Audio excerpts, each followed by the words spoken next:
تو میرے نزدیک یہ باتیں ایسی نہیں ہیں کہ ان پر کوئی تبصرہ بھی کیا جائے. کوئی آدمی جو دیانتداری سے مجھے سنتا ہو، میری بات پہ غور کرتا ہو، وہ بقائمی ہوش و حواس یہ باتیں نہیں کہہ سکتا. انہوں نے ایک عورتوں کی شاید خوشنودی کی خاطر اس قسم کی باتیں گھڑی ہیں کہ آپ صبح و شام یہ دعا کیا کریں کہ یا اللہ غامدی صاحب کو ان کی بیوی کے سوا کوئی حور نہیں دیں گے. یعنی عقل انسانی جب یہ تسلیم کر لیتی ہے کہ اس کائنات کے پیچھے ایک علیم و حکیم ہستی ہے، جب یہ تسلیم کر لیتی ہے کہ یہ عالم اس کا بنایا ہوا ہے، تو سوال یہ ہے کہ اس کے بعد کیا وہ ایک نئی مخلوق نہیں پیدا کر سکتا؟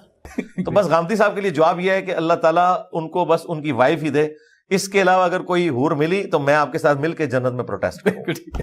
سلامتی ہے ان آنکھوں پہ جو ہدایت پہ نظریں جمائے بیٹھی ہیں، ان کانوں پہ جو ذکر خیر کے منتظر رہتے ہیں، اور ان قدموں پہ جو ہدایت کی راہ پہ گامزن ہیں. دیکھتے ہیں کہ سوشل میڈیا پہ بہت زیادہ اس کا چرچا بھی ہوتا ہے.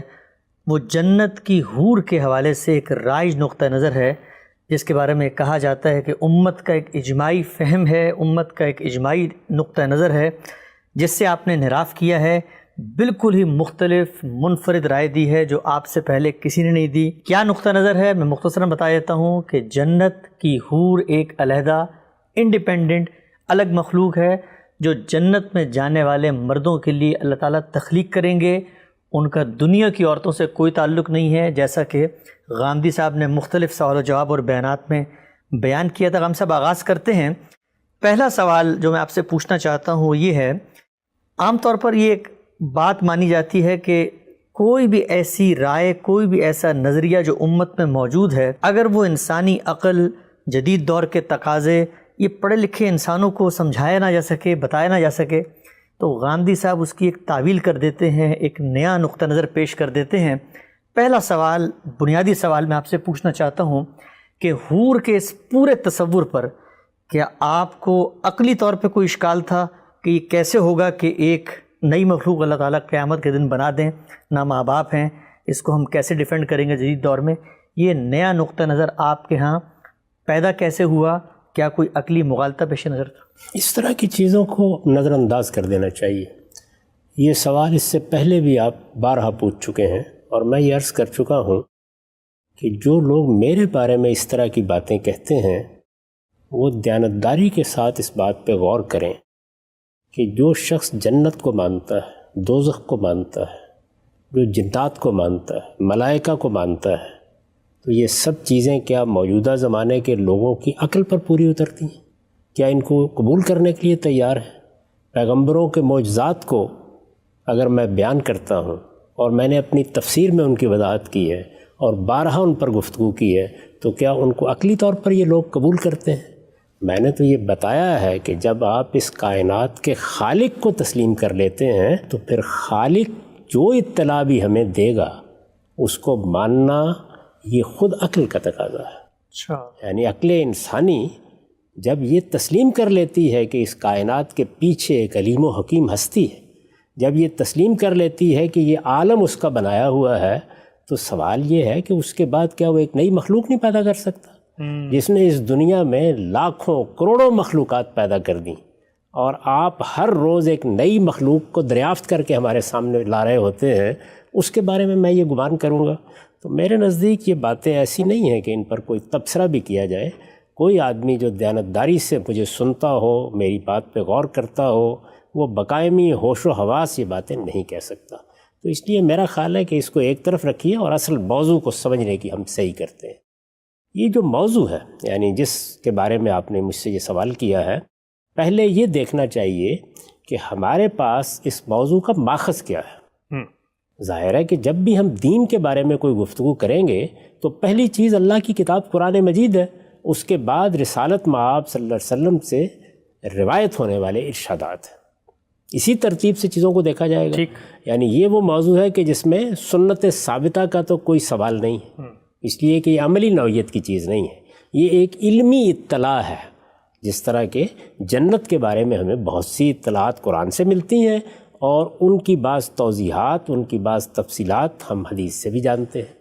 تو اسی نوعیت کی چیز ہے. بالکل ٹھیک. اب اسی نوعیت کی چیز ہے تو ان دونوں ماخذ کو پہلے ایک ترتیب کے ساتھ دیکھنا چاہیے کہ وہ کیا کہتے ہیں. ٹھیک. یعنی اللہ کی بات کیا ہے، اللہ کے پیغمبر کی بات کیا ہے. یہ دونوں ماخذ جو تفصیلات بیان کرتے ہیں ان کو پہلے سامنے رکھیے، پھر ہم یہ دیکھیں گے کہ کیا ان میں کوئی سوال باقی رہ جاتا ہے، کیا مسلمانوں کا علم اس کے بارے میں کوئی بات کہتا ہے، اور فی الواقع وہی بات کہتا ہے کہ جو اس وقت پیش کی جا رہی ہے۔ یعنی اس ترتیب سے ہم اس ساری بات کا جائزہ لے لیتے ہیں۔ قرآن مجید کو جب آپ اٹھاتے ہیں تو یہ معلوم ہوتا ہے کہ وہ ہمیں ایک تو پہلے اس چیز کی طرف توجہ دلاتا ہے کہ جنت کا معاملہ ہو، دوزخ کا معاملہ ہو، قیامت کا معاملہ ہو، حشر نشر کا معاملہ ہو، ان میں اللہ تعالیٰ نے جو اسلوب اختیار کیا ہے وہ متشابہات کا اسلوب ہے۔ ٹھیک، اللہ تعالیٰ نے اپنی صفات کے بارے میں بھی یہی طریقہ اختیار کیا ہے۔ یعنی یہ طریقہ کیا ہے؟ ہماری دنیا میں جو کچھ موجود ہوتا ہے اس سے مشابہ ٹھہرا کے ہمیں اس عالم کے بارے میں اللہ تعالیٰ کچھ علم دیتے ہیں، جتنا ہمارے لیے لینا ممکن ہوتا ہے، جتنا سمجھنا ممکن ہوتا ہے، جہاں تک ہماری استعداد ہے وہ علم ہمیں دیتے ہیں۔ دوسری بات یہ ہے کہ جنت کا ذکر کرتے ہوئے اس کائنات کے پروردگار نے دو طریقے اختیار کیے ہیں۔ ایک طریقہ اجمال کا ہے، یعنی یہ بتا دیا ہے کہ جنت ایک ایسی جگہ ہے کہ جس میں تمہاری زندگی ابدی زندگی ہوگی، یہ عارضی دنیا ہے، یہ اس کی تمہید کے طور پر بنائی گئی ہے، یہاں تمہیں ایک امتحان میں ڈالا گیا ہے، اس میں یہ دیکھا جا رہا ہے کہ کون اس امتحان میں پورا اترتا ہے۔ یہ امتحان پاکیزگی نفس کا امتحان ہے، یہ بات بتا دی گئی۔ جب وہ نئی دنیا آئے گی اور اللہ تعالیٰ اس پورے عالم کو ایک نئی صورت دیں گے، اب دیکھیے یہ کوئی معمولی معاملہ ہے، اس پورے عالم کو ایک نئی صورت دیں گے۔ یہ بتایا نا کہ یوم تبدل الارض غیر الارض والسماوات، اس زمین کو اور ان آسمانوں کو اللہ تعالیٰ اٹھائیں گے اور بالکل ایک دوسرے زمین اور دوسرے آسمانوں میں تبدیل کر دیں گے۔ ٹھیک، جب تبدیل کریں گے اور جنت وجود میں آئے گی تو پھر اس کے بارے میں یہ بھی بتا دیا گیا ہے کہ وہاں تمہیں اٹھایا جائے گا، تمہیں جسم دیا جائے گا، تمہاری پور پور درست کی جائے گی۔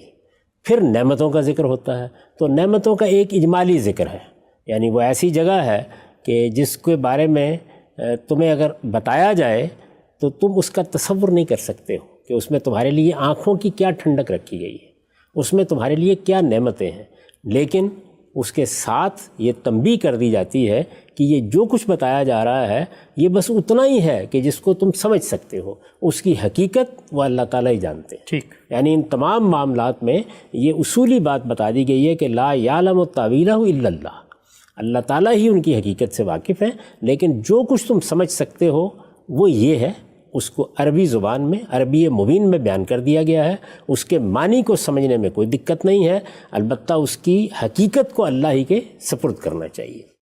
اب جو اجمالی باتیں بیان کی گئی ہیں اس میں مثال کے طور پر یہ بتایا گیا ہے کہ تمہارے لیے وہاں پاکیزہ جوڑے ہوں گے، تو اس سے معلوم ہوا کہ جب ہم وہاں اٹھائے جائیں گے، اسی جسم کے ساتھ اٹھائے جائیں گے، اسی شخصیت کے ساتھ اٹھائے جائیں گے، تو وہاں پر بھی وہی زوجین کا اصول کار فرما ہوگا جو یہاں کار فرما ہے۔ ٹھیک، یعنی مردوں کے لیے عورتیں ہیں، عورتوں کے لیے مرد ہیں، یہ ایک بنیادی بات۔ اچھا، اس کے ساتھ یہ بتا دیا گیا ہے کہ وَلَكُمْ فِيهَا مَا تَشْتَهِي أَنفُسُكُمْ، یعنی تمہارے لیے ہر وہ چیز وہاں میسر ہوگی جو تم خواہش کرو گے، جس کا تم مطالبہ کرو گے، جو تم چاہو گے۔ یہ تمام اجمالی بیانات ہیں۔ اسی طرح اس کی ایک تصویر کھینچی گئی ہے اور وہ بھی بالکل بالاجمال ہے، اور وہ یہ کہ جب تم وہاں جاؤ گے تو اللہ کے سچے دوستوں کی حیثیت جب اس میں داخل ہوگے، لا خوف علیہم ولا ہم یحزنون، یعنی نہ وہاں کوئی ماضی کا پچھتاوا ہوگا، نہ کوئی مستقبل کا اندیشہ ہوگا۔ ان سے بالکل بالاتر ہو کر تم وہاں اطمینان کی زندگی بسر کرو گے، اور یہ زندگی کیسی ہوگی؟ خالدین فیہا ابدا، یہ ہمیشہ کی زندگی ہوگی۔ اب اس میں جس طرح کے بالاجمال میں نے آپ کی خدمت میں عرض کیا کہ یہ بتا دیا گیا ہے کہ اس میں تمہارے لیے پاکیزہ جوڑے ہوں گے، اسی طریقے سے یہ بات بھی قرآن مجید میں صراحت سے بیان کر دی گئی ہے کہ اس دنیا میں جو عورتیں اور مرد ہیں ان میں سے بھی اسی بنیاد پر کہ نیک کون ہے اور بد کون ہے وہاں بھی انتخاب ہوگا۔ ٹھیک، اور یہ عورتیں اور یہ مرد یہ بھی نیکی اور خیر کی بنیاد پر جب جنت کے لیے منتخب ہو جائیں گے تو ان میں زوجین کا تعلق پیدا کر دیا جائے گا۔ یہ دو اجمالی باتیں ہیں۔ یہ جو اجمالی باتیں ہیں اس کے بعد قرآن نے ان کی تفصیل کی ہے۔ پہلے ان دونوں اجمالی باتوں کو قرآن مجید سے سن لیجیے جہاں انہوں نے اس کو بیان کیا ہے۔ یہ دیکھیے، سب سے پہلے آپ جب بقرہ ہی کو شروع کرتے ہیں، یہ مضمون دوسری جگہوں پر ہے، تو وہاں پر یہ بتایا گیا ہے کہ وبشر الذین آمنوا وعملوا الصالحات ان لهم جنات تجری من تحتها الانہار کلما رزقوا منها من ثمرۃ رزقا قالوا هذا الذي رزقنا من قبل واتوا به متشابہا ولهم فیہا ازواج مطہرۃ وهم فیہا خالدون. یہ جنت کا بیان ہے. اب ذرا اس کا ترجمہ سنیے. اللہ تعالیٰ نے ارشاد فرمایا ہے کہ اور ان کو جو اس کتاب پر ایمان لائے اور انہوں نے نیک عمل کیے، اس بات کی بشارت دو اے پیغمبر کہ ان کے لیے ایسے باغ ہیں جن کے نیچے نہریں بہتی ہوں گی. ان کا کوئی پھل انہیں جب کھانے کے لیے دیا جائے گا تو کہیں گے یہ وہی ہے جو اس سے پہلے ہمیں دیا گیا، درا حالے کہ ان کو یہ اس سے ملتا جلتا دیا جائے گا اور ان کے لیے وہاں پاکیزہ بیویاں ہوں گی. یہ اجمال کے ساتھ بات بیان کر دی ہے. یعنی کیا کہا؟ وَلَهُمْ فِيهَا أَزْوَاجٌ مُطَہَّرَةٌ، اور ان کے لیے وہاں پاکیزہ بیویاں ہوں گی اور وہ ان میں ہمیشہ رہیں گے. ٹھیک. جو لفظ استعمال کیا گیا وہ ہے ازواج. ازواج کا اصل مفہوم کیا ہوتا ہے؟ جوڑے. یعنی آپ اس کا ترجمہ یوں بھی کر سکتے ہیں کہ ان کے لیے وہاں پاکیزہ جوڑے ہوں گے. اس سے یہ بات واضح ہو گئی کہ عورتوں کے لیے مرد اور مردوں کے لیے عورتیں جنت میں ہوں گی. اس کے بعد آپ آئیے سورہ نور میں. سورہ نور میں یہ مسئلہ زیر بحث آ گیا ہے. اس دنیا میں بارہا ایسا ہوتا ہے کہ ایک پیغمبر ہے، جیسے لوط علیہ السلام ہے، جیسے نوح علیہ السلام ہے، لیکن ان کی بیویوں نے ان کے ساتھ خیانت، وہ ایمان قبول کرنے کے لیے تیار نہیں ہوئی، وہ منافقت کا ساتھ رہیں، اور آخر میں جب اللہ تعالیٰ نے عذاب کا فیصلہ کیا تو وہ اس عذاب کی زد میں آ گئے. ٹھیک.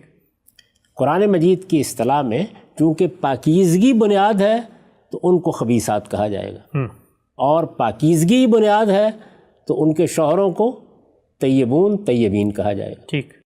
اب اس چیز کو ملحوظ رکھیے، اسی کو الٹ کر دیکھیے. یعنی بارہا ایسا بھی ہوتا ہے کہ شوہر تو فرعون ہے لیکن اس کے گھر میں آسیہ ہے. یعنی ایک ایسی خاتون کہ جس کے دل میں ایمان ہے، جس کے ہاں خدا کی سچی معرفت ہے، جو جنت کی طلب رکھتی ہے، جو اسی کے لیے زندگی بسر کر رہی ہے، اور جو کچھ اس کے گرد و پیش میں ہدایت موجود ہے وہ اس پر عمل پیرا ہے.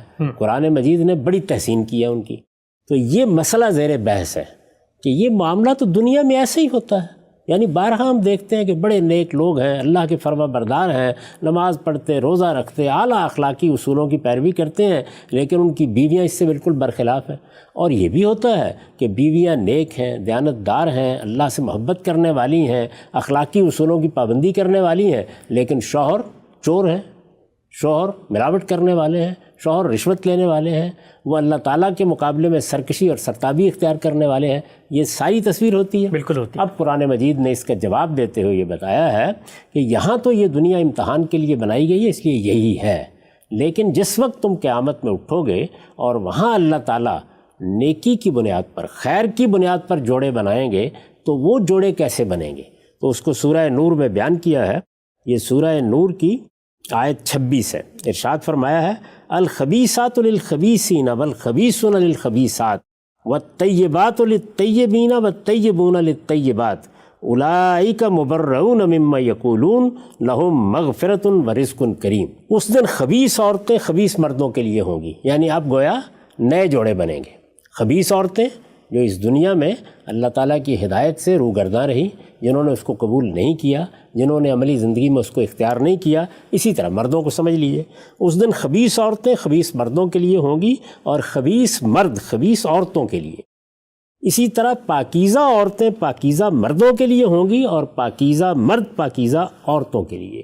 وہ ان باتوں سے بری ہوں گے جو یہ لوگ ان کے بارے میں کہتے ہیں. یہ ظاہر ہے کہ ایک خاص پس منظر ہے جس میں یہ بات بتائی گئی ہے. ان کے لیے ہاں مغفرت ہے اور عزت کی روزی ہے. یہ اجمالی بیان ہے. قرآن مجید کے 2 مقامات میں نے اس میں پیش کر دیے آپ کے سامنے. یعنی یہ بتا دیا گیا ہے کہ وہاں ان کے لیے پاکیزہ جوڑے ہوں گے، یہ بتا دیا گیا ہے کہ مردوں کے لیے عورتیں ہوں گی، عورتوں کے لیے مرد ہوں گے، اور یہ بھی بتا دیا گیا ہے کہ یہ اس دنیا میں جو عورتیں ہیں وہ جب وہاں پہنچیں گی اور جو مرد ہیں جب وہ وہاں پہنچیں گے تو ان کے کردار، ان کی سیرت اور جو کچھ ان کا انجام سامنے آئے گا اس کی بنیاد پر نئے جوڑے بنائے جائیں گے. نئے جوڑے بنائے جائیں گے. یعنی اس بات میں تو کوئی اختلاف کی جسارت ہی نہیں کر سکتا. بالکل ٹھیک. یہ اپنی جگہ ایک طے شدہ بات ہے، اس لیے کہ دنیا میں جو عورتیں ہیں ان کو بھی بہرحال جنت کے لیے انتخاب کیا جانا ہے، اور جو مرد ہیں ان میں سے بھی اللہ تعالیٰ توفیق دے گا تو بہت سے لوگ جنت کے لیے منتخب ہوں گے. تو ان کے درمیان کیا تعلق ہوگا، تو یہ بتا دیا ہے کہ وہی میاں بیوی کا تعلق ان کے اندر بھی ہوگا، اور اسی طرح سے ان کو بھی ازواج کی صورت دی جائے گی، اور وہ بھی وہاں مل کر اسی طرح زندگی بسر کریں گے جس طرح کہ اس دنیا میں بسر کرتے رہے. ٹھیک. اتنی بات واضح ہو گئی. بالکل واضح. اب اس کے بعد آگے بڑھیے. قرآن مجید کا طریقہ یہ ہے کہ وہ چیزوں کو اجمال سے بھی بیان کرتا ہے اور پھر اس کے بعد مخاطبین کے لحاظ سے ان کی تفسیر شروع کر دیتا ہے. اچھا. یہ بھی بارہا ہوتا ہے قرآن میں. یہ جو مخاطبین کے لحاظ سے کی جاتی ہے تو اس کا مطلب یہ ہے کہ اس وقت جو مخاطبین سامنے ہیں ان کے ذوق کو، ان کے مزاج کو سامنے رکھ کر یہ کون سی چیزیں ہیں، یعنی جہنم کی تصویر کھینچنی ہے، جنت کی تصویر کھینچنی ہے، تو ظاہر ہے کہ جس کو وہ سمجھ سکیں، جس کو وہ اپریشیٹ کر سکیں، وہی الفاظ استعمال کر لیے جاتے ہیں. اور ساتھ تنبیہ کر دی گئی ہے، جیسے کہ میں نے پہلے کہا کہ یہ سب متشابہات کا اسلوب ہوتا ہے. تو جنت کی نعمتوں کا قرآن مجید میں جگہ جگہ ذکر ہوتا ہے. یہ کہ اس میں کس کس چیز کی نہریں بہتی ہوں گی، یہ کہ اس میں باغات کس طرح کے ہوں گے، یہ کہ اس میں درخت کیا ہوں گے، یہ کہ اس میں پھل کیا ہوں گے، یہ کہ اس میں کھانے کے لیے کیا چیزیں میسر ہوں گی، اس میں پینے کے لیے کیا چیزیں میسر ہوں گی. یہ سب چیزیں آپ دیکھتے ہیں پھر تفصیل میں آتی ہیں. یعنی اجمال تو یہ ہو گیا نا کہ یہ بتا دیا گیا کہ جو تم چاہو گے وہ تم کو مل جائے گا. ٹھیک. جس چیز کا مطالبہ کرو گے وہ حاضر کر دی جائے گی. لیکن اس کے بعد تفصیل میں بھی بتایا ہے کہ وہ کیا چیزیں ہیں تمہیں کھانے کے لیے ملیں گی، پینے کے لیے ملیں گی، پہننے کے لیے ملیں گی. اس کی تفصیلات آپ کو بہت سی صورتوں میں ملتی ہیں. درست. اسی طریقے سے یہ جو بات کہی ہے ازواج مطہرہ کہ ان کے لیے وہاں پاکیزہ جوڑے ہوں گے، پاکیزہ بیویاں ہوں گی، یعنی مردوں کے لیے پاکیزہ بیویاں اور عورتوں کے لیے پاکیزہ مرد. یہ بات سورہ نور سے میں نے آپ کو پڑھ کے سنا دی کہ اللہ تعالیٰ اس طریقے سے وہاں نئے سرے سے لوگوں کے درمیان ایک ازدواج کا تعلق پیدا کرے گا. ان کو بیاہ دیا جائے گا، ان کے مابین یہی تعلق ہوگا جو تعلق یہاں ہم دنیا میں دیکھتے ہیں.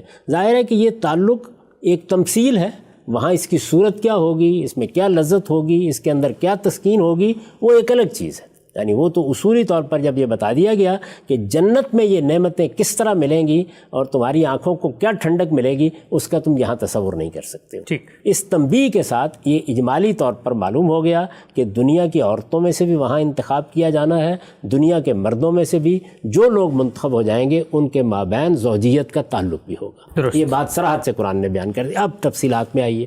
جب ہم تفصیلات میں جاتے ہیں تو یہ معلوم ہوتا ہے کہ پورے قرآن مجید میں 8 مقامات ہیں جن میں عورتوں کی صفات کے لحاظ سے ان کا ذکر کیا گیا.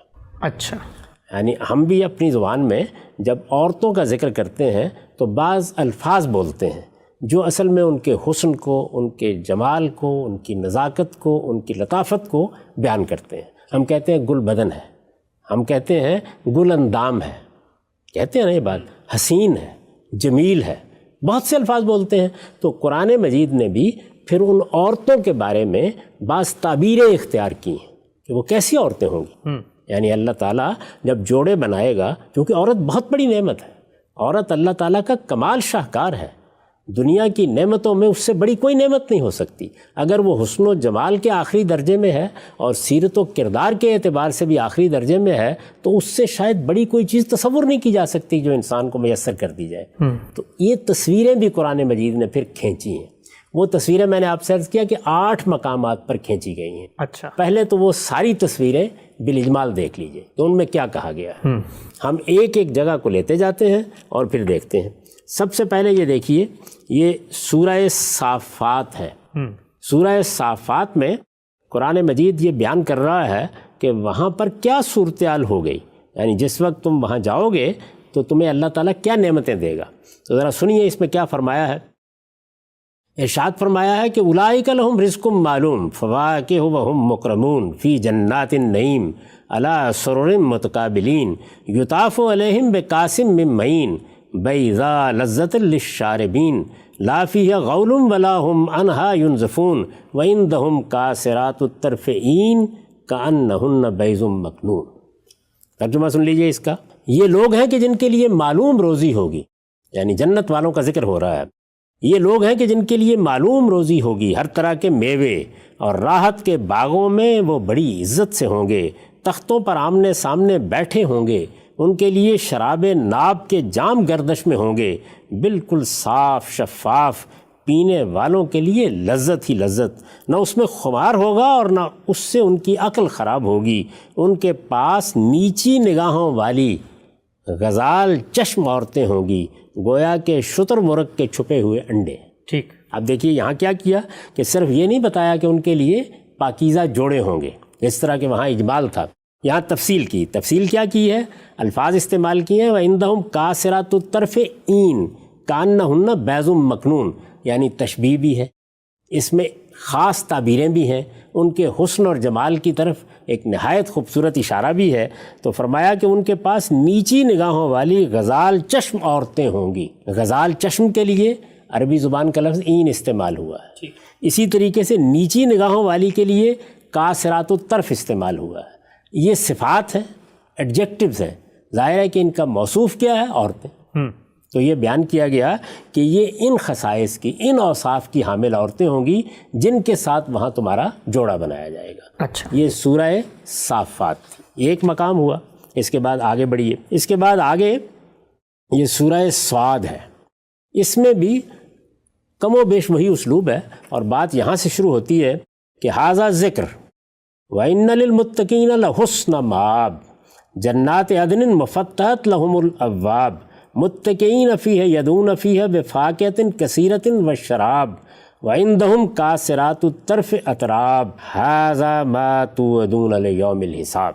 یہ یاد دہانی ہے، اس سے یاد دہانی حاصل کرو، اور یاد رکھو کہ اللہ سے ڈرنے والوں کے لیے یقیناً بہترین ٹھکانہ ہے۔ ہمیشہ کے باغ جن کے دروازے ان کے لیے کھلے ہوئے ہوں گے، وہ ان میں تکیے لگائے بیٹھے ہوں گے، ان میں بہت سے میوے اور مشروبات اپنے خدام سے طلب کر رہے ہوں گے۔ اب یہ دیکھیے کیا کہا ہے، ان کے پاس شرمیلی ہمسن عورتیں ہوں گی، یعنی وہاں پر بھی یہ تھا نیچی نگاہوں والی، یہاں پر بھی وہی لفظ ہے قاصرات الطرف، اس کے بعد ہے اطراب۔ ان کے پاس شرمیلی ہمسن عورتیں ہوں گی، یہ وہ چیز ہے جس کا حساب کے دن کے لیے تم سے وعدہ کیا جا رہا ہے۔ ٹھیک، یہاں بھی کچھ صفات ہیں جن کے ساتھ ان عورتوں کا تعارف ہے، اور یہ وہی عورتیں جن کے ساتھ جوڑا بنایا جائے گا۔ جن کے ساتھ جوڑا بنایا جائے گا، یعنی ایک ہی بات ہے جس کو اب اوصاف اور صفات کے لحاظ سے بیان کیا جا رہا ہے۔ ٹھیک، یعنی آپ یہ کہیں کہ ہم آپ کو ایک دلہن بیاہ کے لا دیں گے، آپ یہ کہیں کہ ہم آپ کو ایک غزال چشم بیاہ کے لا دیں گے، آپ یہ کہیں کہ ہم آپ کو ایک آہو چشم بیاہ کے لا دیں گے، یہ کہ ایک شرمیلی نگاہوں والی بیاہ کے لا دیں گے، یعنی صفات میں بیان کرتے چلے جائیں جتنی بھی بیان کر سکتے ہیں۔ نازنین بیاہ کے لا دیں گے، نازک اندام بیاہ کے لا دیں گے، وہ بیاہ کے لا دیں گے کہ جس کے ہونٹوں کے بارے میں تم یہ کہہ سکو کہ پنکھڑی گلاب کی سی ہے۔ تو ہزار تعبیریں ہیں جو اختیار کی جا سکتی ہیں، قرآن مجید کی تعبیریں میں آپ کے سامنے رکھ رہا ہوں۔ ٹھیک، اب یہ دیکھیے اس کے بعد سورہ دخان ہے، تیسرا مقام۔ یہ تیسرا مقام ہے، اس میں فرمایا ہے ان المتقین فی مقام امین، یہ 51 سے آیات شروع ہو رہی ہیں۔ ان المتقین فی مقام امین فی جنات و عیون یلبسون من سندس و استبرق متقابلین کذالک وزوجناہم بحور عین۔ اب یہاں پر بھی دیکھیے کچھ الفاظ آئے ہیں، کچھ صفات آئی ہیں، ان کا ترجمہ بھی سن لیجئے۔ خدا سے ڈرنے والے البتہ امن کی حالت میں ہوں گے، باغوں اور چشموں میں سندس اور استبرق کے لباس پہنے آمنے سامنے بیٹھے ہوں گے، ان کی شان یہی ہوگی۔ جنت میں جو لوگ جائیں گے ان کا بیان ہے، اور ہم ان سے غزال چشم گوریاں بیاہ دیں گے۔ اس سے پہلے کیا صفات آئیں؟ اس سے پہلے آیا شرمیلی، اس سے پہلے آیا خمسن، اس سے پہلے آیا آہو چشم، نظریں جھکائی وہ ہوئی۔ آہو چشم یہاں بھی آ گیا ہے، یعنی این جو عربی زبان کا لفظ ہے، وَزَوَّجْنَاهُمْ بِحُورٍ عین، اور ہم ان سے غزال چشم گوریاں بیاہ دیں گے۔ یہاں لفظ آیا حور، حور کا مطلب کیا ہے؟ گوریاں، یعنی یہ رنگ کا بیان ہے۔ اس پر میں آگے چاہ کے گفتگو کرتا ہوں، فی الحال صرف یہ بتا رہا ہوں کہ اب یہ تفصیل ہو رہی ہے، اور تفصیل میں مختلف صفات کے ذریعے سے ان عورتوں کا تعارف کرایا جا رہا ہے۔ ٹھیک، جیسے میں نے اردو زبان میں آپ کو مثالیں دی، فارسی زبان میں، ہماری شاعری میں، ہمارے ادب میں بہت سی تعبیریں ہیں جو ہم عورتوں کے حسن کو بیان کرنے کے لیے اختیار کرتے ہیں۔ اس میں کبھی رنگ کو بیان کرتے ہیں، کبھی ہونٹوں کو بیان کرتے ہیں، کبھی عارض کو بیان کرتے ہیں، کبھی ان کی مجموعی شخصیت کو بیان کرتے ہیں۔ تو محبوب کا جو سراپا کھینچا جاتا ہے ہماری شاعری ادب میں، اسی طرح قرآن مجید بھی کچھ تعارف کرا رہا ہے. یعنی یہ تو نہیں ہے کہ اس طرح کی چیزیں کوئی بہت طول طویل آئی ہیں، لیکن مختصر جملوں میں یہ بتا دیا ہے کہ وہ عورتیں کیا ہوں گی جو تمہارے ساتھ وہاں بیائی جائیں گی، یہ ان کا ذکر ہو رہا ہے. یعنی یہ بات تو اصولاً بیان ہو گئی کہ جوڑے ہوں گے، یہ بیان ہو گئی کہ مردوں کے لیے عورتیں ہوں گی، عورتوں کے لیے مرد ہوں گے. اب عورتوں کو خاص طور پر اس طریقے سے قرآن بیان کر رہا ہے. تو یہ تیسرا مقام ہے کہ جہاں پر پہلی دفعہ حور کا لفظ استعمال ہوا ہے. جی، اور میں اس پہ عرض کر چکا کہ اس کا مطلب کیا، گوریاں.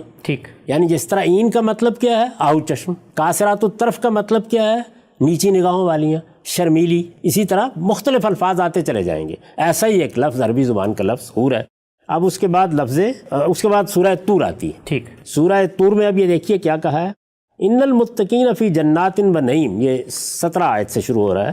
ان المتقین فی جنات و نعیم فاکہین بما آتاہم ربہم ووقاہم ربہم عذاب الجحیم کلوا واشربوا ہنیئا بما کنتم تعملون متکئین علی سرر مصفوفہ وزوجناہم بحور عین. یہ سورہ طور ہے. اس کا ترجمہ سنیے.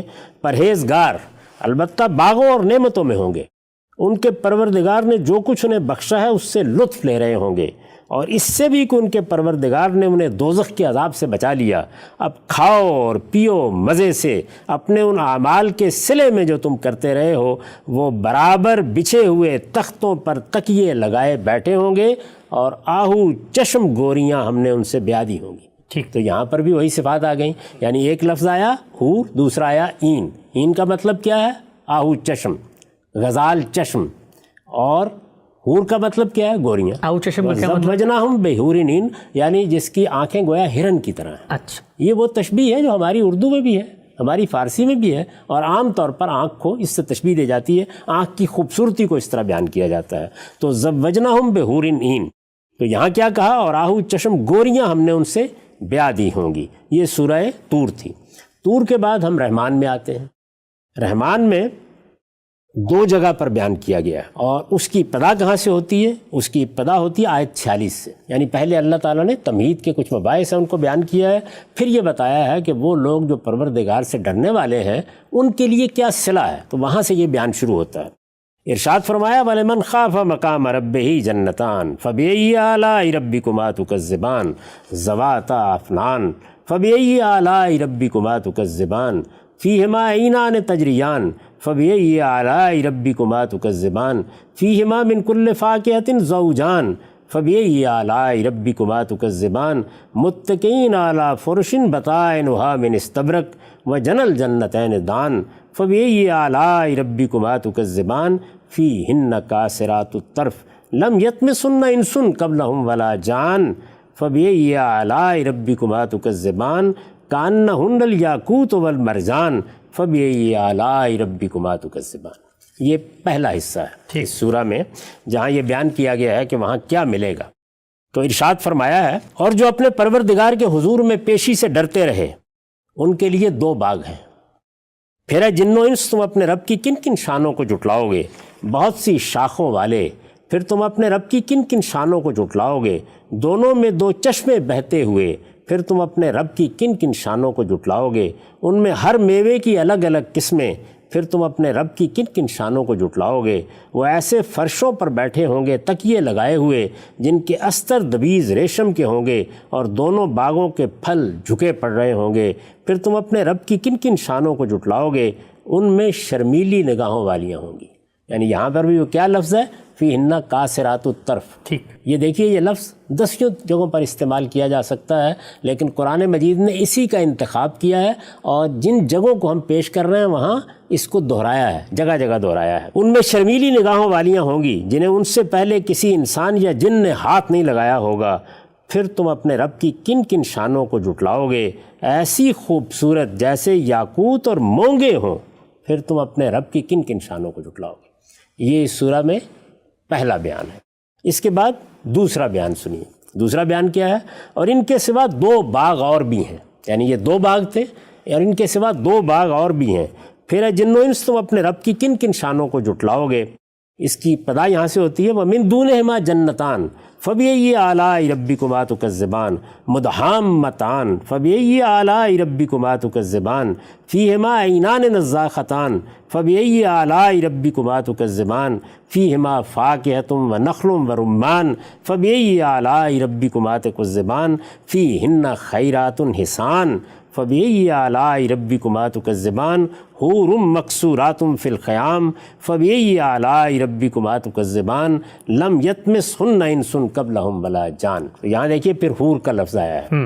اب سنیے ترجمہ. اور ان کے سوا 2 باغ اور بھی ہیں. پھر جنو انس تم اپنے رب کی کن کن شانوں کو جھٹلاؤ گے؟ دونوں گھنے سرسبز و شاداب. پھر تم اپنے رب کی کن کن شانوں کو جھٹلاؤ گے؟ دونوں میں 2 چشمے ابلتے ہوئے. پھر تم اپنے رب کی کن کن شانوں کو جھٹلاؤ گے؟ ان میں پھل اور کھجوریں اور انار. پھر تم اپنے رب کی کن کن شانوں کو جھٹلاؤ گے؟ ان میں خوبصورت بیویاں. یعنی اب یہاں کیا الفاظ ہیں؟ فینا خیرات حسان. یعنی اس میں سیرت کو بھی بیان کر دیا، صورت کو بھی بیان کر دیا. ان میں خوبصورت بیویاں. پھر تم اپنے رب کی کن کن شانوں کو جھٹلاؤ گے؟ خیموں میں ٹھہرائی ہوئی گوریاں. حور کا لفظ آ گیا نا. خیموں میں ٹھہرائی ہوئی گوریاں، یہ رنگ کا بیان ہے. پھر تم اپنے رب کی کن کن شانوں کو جھٹلاؤ گے؟ ان سے پہلے جنہیں کسی انسان یا جن نے ہاتھ نہیں لگایا ہوگا. پھر تم اپنے رب کی کن کن شانوں کو جھٹلاؤ گے. ٹھیک. یہ سورہ رحمان کا بیان تھا اور شاید سب سے زیادہ تفصیلی بیان یہی ہے. اس کے بعد سورہ واقعہ ہے. اب سورہ واقعہ میں یہ دیکھیے کہ یہ آیات ہیں جو یہاں سے شروع ہو رہی ہیں کہ اللہ تعالیٰ وہاں پر لوگوں کو 3 گروہوں میں تقسیم کر دے گا. پھر یہ بتایا ہے کہ ان میں سے جو پہلا گروہ ہے وہ کون سا ہے؟ وہ السابقون کا ہے. ان کا ذکر ہو رہا ہے. تو ارشاد فرمایا ہے کہ والسابقون السابقون اولئک المقربون فی جنات النعیم ثلۃ من الاولین وقلیل من الآخرین علی سرر موضونہ متکئین علیہا متقابلین یطوف علیہم ولدان مخلدون باکواب واباریق وکأس من معین لا یصدعون عنہا ولا ینصفون وفاکہۃ مما یتخیرون ولحم طیر مما یشتہون وحور عین کامثال اللؤلؤ المکنون جزاء بما کانوا یعملون. ترجمہ سنیے. ارشاد فرمایا ہے کہ اور آگے والے تو آگے والے پھر آگے والے ہی ہیں. وہی مقرب ہوں گے، راحت کے باغوں میں رہیں گے، اگلوں میں بہت اور پچھلوں میں کم. مرصع تختوں پر تکیے لگائے آمنے سامنے بیٹھے ہوں گے. ان کی خدمت میں لڑکے جو ہمیشہ لڑکے ہی رہیں گے، پیالے، سرائیاں اور شراب خالص کے جام لیے ہوئے دوڑتے پھرتے ہوں گے، جن سے نہ ان کا سر چکرائے گا نہ عقل میں کوئی فطور آئے گا. اور ان کے سامنے میوے پیش کریں گے جنہیں وہ پسند کریں، اور پرندوں کے گوشت جن کی وہ خواہش کریں، اور ان کے لیے آہو چشم گوریاں ہوں گی. پھر وہی لفظ استعمال کیا ہے وحور عین. اور ان کے لیے آہو چشم گوریاں ہوں گی چھپا کر رکھے ہوئے موتیوں کو طرح ان کے اعمال کا صلہ جو وہ کرتے رہے. یہ سورہ کا پہلا بیان ہے، اس سورہ واقعہ کا. اور میں نے آپ کی خدمت میں یہ عرض کر دیا کہ یہ بیان شروع ہوتا ہے آیت 10 سے. اس کے بعد پھر اصحاب الیمین کا ذکر ہوا ہے، یعنی جو دائیں والے ہیں. پہلے یہ السابقون کی جنت تھی، اب یہ دائیں والوں کی جنت ہے. یہ بات یہاں سے شروع ہوتی ہے. واصحاب الیمین، یہ آیت 27 ہے. واصحاب الیمین ما اصحاب الیمین فی صدر مخضود و طلح منضود و ظل ممدود و ماء مسکوب و فاکہۃ کثیرہ لا مقطوعۃ ولا ممنوعہ و فرش مرفوعہ انا انشأناہن انشاء فجعلناہن ابکارا عربا اترابا لاصحاب الیمین ثلۃ من الاولین و ثلۃ من الآخرین. یہ دوسرا بیان ہے اس سورہ میں. اور دائیں والے تو کیا کہنے ہیں دائیں والوں کے، بے خار بیریوں، تہ بتہ کیلوں اور پھیلے ہوئے سایوں میں، بہتے ہوئے پانی اور کبھی ختم نہ ہونے والے فراواں میووں میں، جن کے درخت کبھی پھلوں سے محروم نہ ہوں گے، اور اونچے بستروں میں جہاں ان کی بیویاں ہوں گی. ہم نے انہیں ایک خاص اٹھان پر اٹھایا ہوگا اور انہیں کنواری، دل ربا اور ہم سن بنا دیا ہوگا. اب دیکھیے یہاں کچھ اور صفات آ گئیں، اور انہیں کنواری، دل ربا اور ہم سن بنا دیا ہوگا. یہ سب دائیں والوں کے لیے ہے. وہ اگلوں میں بھی ایک بڑا گروہ ہوں گے اور پچھلوں میں بھی ایک بڑا گروہ. تو یہ سورہ واقعہ کے 2 مقامات تھے جو میں نے آپ کے سامنے رکھے. اس کے بعد جو آخری مقام ہے جس میں ذکر ہوا ہے وہ سورہ نبا ہے. ٹھیک.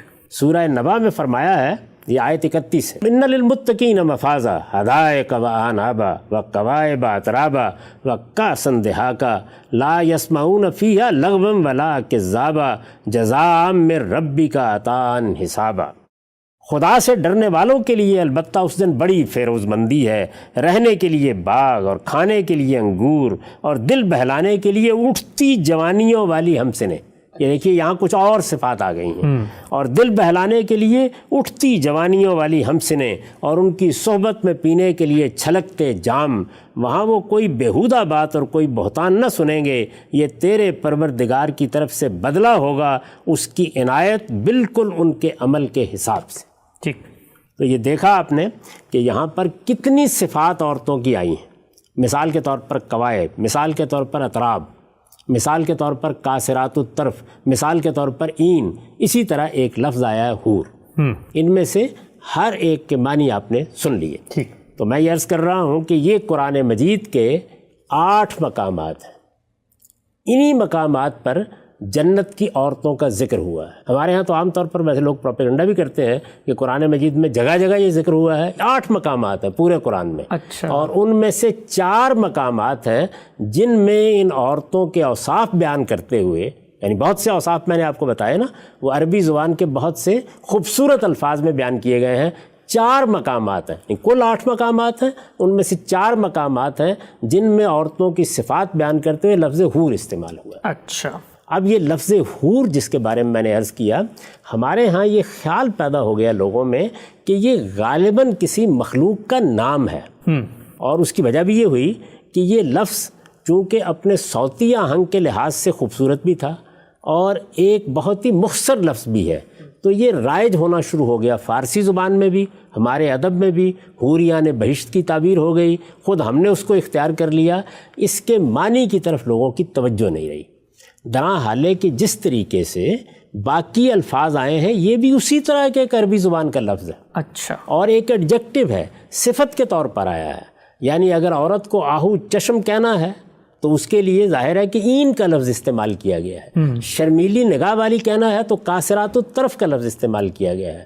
ہمسن کہنا ہے تو اس کے لیے ایک لفظ استعمال کیا گیا ہے. اگر کنواری کہنا ہے تو اس کے لیے ایک لفظ استعمال کیا گیا ہے. بالکل اسی طرح یہ بھی ان لفظوں میں سے ایک لفظ ہے. ٹھیک. تو اگر یہ ان لفظوں میں سے ایک لفظ ہے تو میں یہ گزارش کروں گا کہ پھر اس کے بعد اس کو الگ سے کوئی اسم علم کے طور پر لینا یہ عربیت کے بالکل خلاف ہوگا. اچھا. یعنی جیسے باقی صفات ہیں اسی طرح یہ بھی ایک صفت ہے.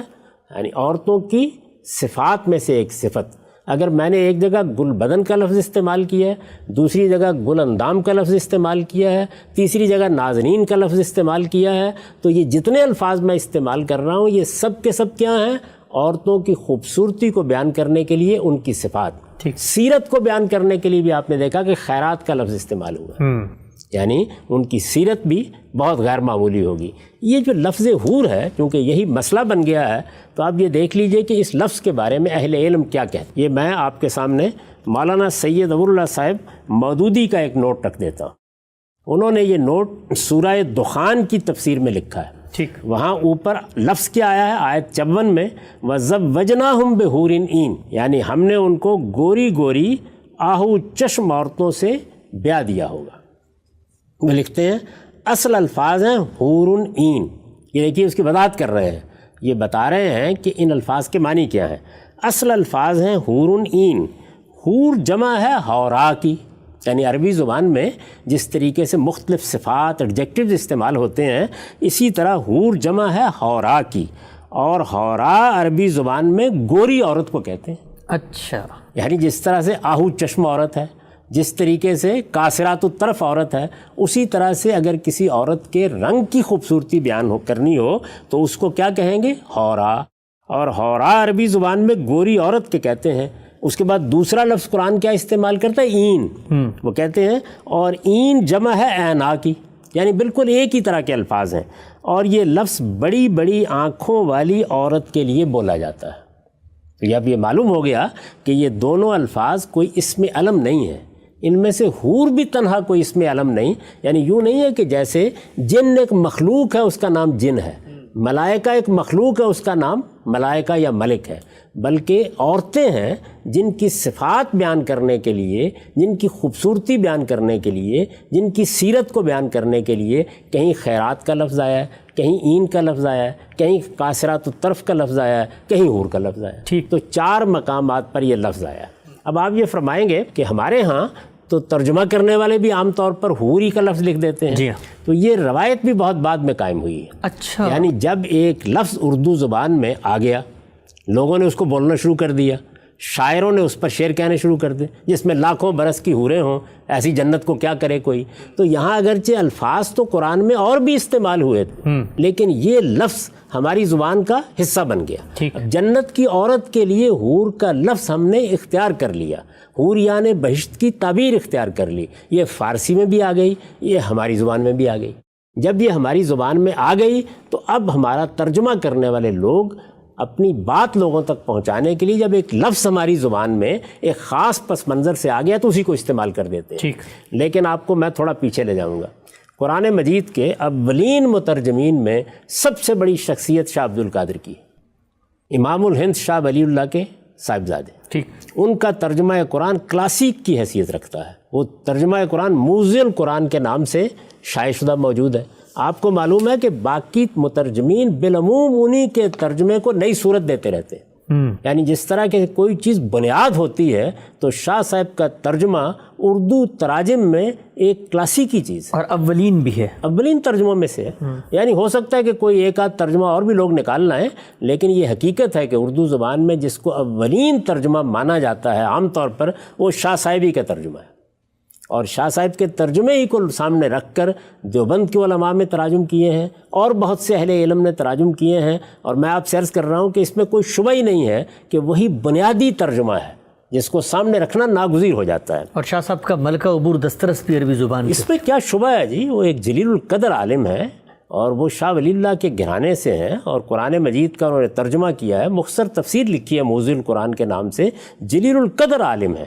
اور میں نے آپ سے عرض کیا کہ ان کے ترجمے کو بنیاد مانا گیا ہے، وہ کلاسیک کا درجہ رکھتا ہے اردو زبان کے تراجم میں۔ اب یہ 4 مقامات پر میں ان کا ترجمہ آپ کو سنا دیتا ہوں۔ اچھا، یعنی انہوں نے کیا ترجمہ کیا؟ 4 مقامات میں نے آپ سے عرض کیا کہ 8 مقامات ہیں کہ جن پر قرآن مجید نے عورتوں کے حسن یا ان کی خوبصورتی کو بعض صفات کے ذریعے سے بیان کر کے جنت کی نعمتوں کی تفصیل کی۔ 8 مقامات ہیں، ان میں سے 4 جگہیں ہیں جہاں پر حور کا لفظ استعمال ہوا ہے۔ تو یہ چاروں جگہیں دیکھ لیجئے۔ سب سے پہلے سورہ دخان میں دیکھیے، سورہ دخان میں یہ آیت ہے 54 اور اس کے الفاظ کیا ہیں؟ وَزَوَّجْنَاهُمْ بِحُورٍ عِین۔ دیکھیے حور کا لفظ آ گیا۔ اب شاہ صاحب کا ترجمہ سنیے، اور بیاہ دیں ہم نے ان کو گوریاں بڑی آنکھوں والیاں، اور بیاہ دیں زوجناہم، اور بیاہ دیں ہم نے ان کو گوریاں، یہ کس کا ترجمہ ہے؟ حور کا، اور این کا ترجمہ بڑی آنکھوں والیاں۔ اچھا، یعنی لفظی شاہ صاحب نے ترجمہ۔ لفظ حور نہیں استعمال کیا، بلکہ لفظ کا جو حقیقی مفہوم ہے اس کو سامنے رکھ کے ترجمہ کیا ہے۔ میں نے عرض کیا کہ یہ بہت بعد میں مستعمل ہوا ہے، یعنی شاہ صاحب جب ترجمہ کر رہے ہیں اس وقت یہ لفظ ہماری اردو زبان میں وہ صورت نہیں اختیار کر چکا تھا جو بعد کے مترجمین کے ہاں یا اردو زبان بولنے والوں کے ہاں ہم دیکھتے ہیں۔ ٹھیک، اس کے بعد تو آپ دیکھیے کہ ہماری شاعری میں وہ لفظ آ گیا، ہمارے ادب میں آ گیا، ہر شخص کی زبان پر آ گیا، اور یہ تاثر بن گیا کہ یہ شاید جنت کی عورتوں کا کوئی نام ہے۔ یہ نام نہیں ہے، جنت کی عورتوں کی صفات قرآن میں بیان ہوئی ہیں۔ قاصرات الطرف بیان ہوا ہے تو وہ ان کا کوئی نام نہیں ہے، اطراف بیان ہوا ہے تو ان کا کوئی نام نہیں ہے۔ اسی طرح سے دوسرے الفاظ ہیں تو یہ بھی ایک لفظ ہے۔ اس کے بعد دوسرے دیکھیے سورہ طور میں استعمال ہوا ہے، اس میں الفاظ کیا ہیں؟ یہ آیت 20 ہے، وَزَوَّجْنَاهُمْ بِحُورٍ عِین، وہی الفاظ ہے کم و بیش۔ شاہ صاحب نے ترجمہ کیا ہے، اور بیاہ دی ہم نے ان کو گوریاں بڑی آنکھوں والیاں، یعنی بیاہ دی ہم نے ان کو گوریاں، گوریاں حور، میں نے عرض کیا نا حورا کی جمع ہے، اور بیاہ دی ہم نے ان کو گوریاں، اور این کا ترجمہ کیا ہے اور بڑی آنکھوں والیاں۔ اس کے بعد سورہ رحمان میں یہ لفظ آیا ہے، حور مقصورات فی الخیام، یہ آیت 72 ہے، یہ میں سنا چکا اس کا ترجمہ، حور مقصورات فی الخیام۔ اب دیکھیے اس کا ترجمہ کرتے ہیں وہ گوریاں رکی رہتیاں خیموں میں۔ اچھا، یہ نا حور مقصورات فی الخیام، خیموں میں ٹھہری ہوئی، تو وہ ترجمہ کر رہے ہیں گوریاں رکی رہتیاں خیموں میں۔ یعنی یہاں بھی ایڈجیکٹو کا ترجمہ ہو رہا ہے، اس کو وہ الگ سے علم نہیں بنا رہے۔ بالکل نہیں بنا رہے، کسی جگہ بھی نہیں بنایا انہوں نے۔ اس کے بعد آخری جگہ کون سی ہے؟ 4 مقامات پر آیا نا یہ لفظ قرآن مجید میں، واقعہ ہے، واقعہ کی آیت 22 ہے، اس میں الفاظ ہیں وحورن عین، اور شاہ صاحب نے ترجمہ کیا ہے اور گوریاں بڑی آنکھوں والی۔ اچھا، تو یہ شاہ صاحب کا ترجمہ ہے، یعنی یہ خیال نہ ہو کہ میں نے کوئی الگ ترجمہ کر دیا ہے جس میں ہر جگہ انہوں نے یہ بات واضح کر دی ہے اور ہر لحاظ سے واضح کر دی ہے کہ یہ در حقیقت ایک ایڈجیکٹو ہے، ایک اس میں صفت ہے، اسی طرح کا ایڈجیکٹو اور اس میں صفت جیسے ہم اپنے ادب میں، اپنی شاعری میں عورتوں کی تصویر بیان کرتے ہوئے یا ان کی خوبصورتی کو بیان کرتے ہوئے بہت سے اوصاف صفات استعمال کرتے ہیں۔ آپ اپنے شاعروں کو پڑھ کے دیکھ لیں کیا کیا تعبیریں ہیں جو انہوں نے اختیار کی ہیں۔ یہ آہو چشم کی تعبیر بھی خود ہماری شاعری میں موجود ہے، آنکھوں کی تعریف میں، لبوں کی تعریف میں، عارض کی تعریف میں، بہت سی ایسی چیزیں ہیں یا تعبیریں ہیں جو ہماری شاعری اور ہمارے ادب میں بھی آپ کو مل جائیں گی۔ تو یہ قرآن مجید ہے جس میں یہ بیان کیا گیا ہے کہ یہ عورتیں وہاں ہوں گی اور ان عورتوں کو بیاہ دیا جائے گا، یعنی جوڑے بنا دیے جائیں گے۔ پہلے یہ بیان کیا قرآن مجید نے کہ وہاں پر اسی طریقے سے عورتوں اور مردوں کے جوڑے ہوں گے، پھر یہ بیان کیا کہ اس دنیا کے اندر جو سیرت، جو کردار بھی ہو، یہاں پر تو یہ ہو سکتا ہے کہ فرعون کے گھر میں آسیہ ہو اور لوط کے اور نوح کے گھر میں وہ عورتیں ہوں جن کو قرآن مجید یہ کہتا ہے کہ انہوں نے اپنے شوہروں کے ساتھ خیانت کی، لیکن قیامت میں یہ ترتیب نہیں ہوگی، وہاں پر جوڑے نیکوکاروں کے نیکوکاروں کے ساتھ بنائے جائیں گے، بدوں کے بدوں کے ساتھ بنائے جائیں گے۔ وہ اصولی بات سورہ نور میں بیان کر دی۔ اس کے بعد جب تفصیل کرنا شروع کی تو تفصیل میں حسن کو، جمال کو، سیرت کو، کردار کو، سب چیزوں کو مختلف جگہوں پر نمایاں کیا، یہاں تک کہ عمر کیا ہوگی، ہم سن ہوں گی، یہاں تک کہ کنواری ہوں گی، یہ ساری باتیں بیان کی قرآن مجید نے۔ اور بیان کرنے کے بعد اس میں یہ لفظ حور بھی استعمال کیا جو رنگ کو بیان کرتا ہے، رنگ کی خوبصورتی کو بیان کرتا ہے، اور وہ لفظ کیا تھا؟ حور، اور اس کا ترجمہ کیا ہے؟ گوریاں۔ یہ بات واضح ہو گئی۔ ٹھیک۔ اب قرآن مجید سے اگر یہ بات واضح ہو گئی ہے تو اس کے بعد ایک نظر حدیث پر بھی ڈال لینی چاہیے۔ یعنی ہمارے ہاں جو حدیث کی روایات ہیں وہ بھی چونکہ بہت سے باعث سناتے رہتے ہیں تو ان پر بھی ایک نظر ڈال کے دیکھنا چاہیے کہ ان میں کیا بات بیان ہوئی۔ ابھی میں کوئی تبصرہ نہیں کرتا دوسری آراء پر، صرف آپ کے سامنے پہلے وہ سب چیزیں لے آنا چاہتا ہوں کہ جہاں جہاں قرآن مجید میں یا اللہ کے رسول نے یہ تعبیرات اختیار کی ہیں، ٹھیک، تو حدیثیں بھی ہمارے سامنے موجود ہوں گی۔ اگر آپ کے پاس وقت ہے تو میں وہ حدیثیں آپ کے سامنے رکھ دیتا ہوں، اور اگر وقت نہیں ہے تو انشاءاللہ اگلی مجلس میں ہم یہیں سے بات شروع کر دیں۔